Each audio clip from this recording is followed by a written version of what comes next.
Gibson, Kate Bosworth, and Emil Hurst. It's called Force of Nature. Well, taking place in San Juan, Puerto Rico,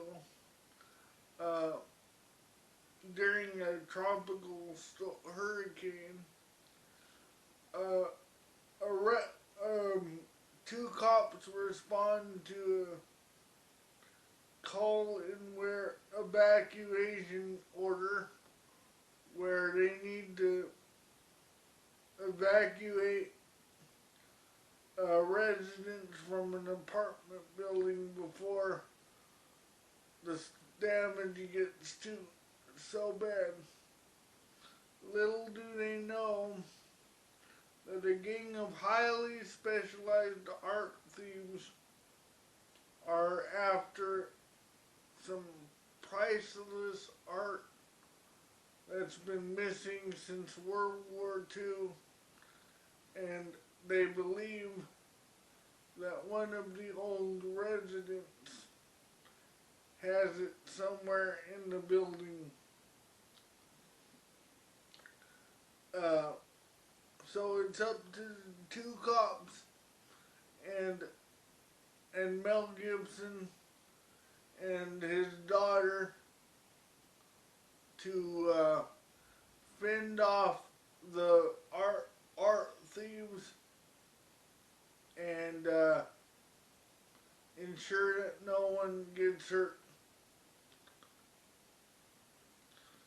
This is the lamest movie probably that I've ever seen Mel Gibson do. Understandably, he's probably got no choice due to all his legal trouble. But man, it is really horrible. It is decent enough to have lots of action in it, and in that way it does just enough to keep you interested. Partly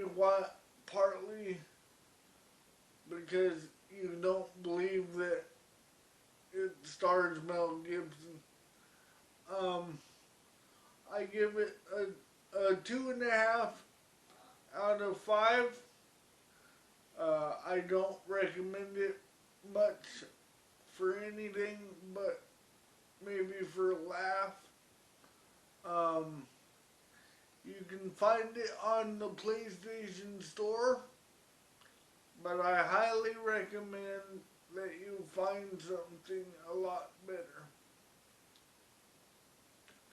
So until my next review, watch those movies, like my videos, and subscribe to my channel. Leave any comments you might have on my comment section. Bye.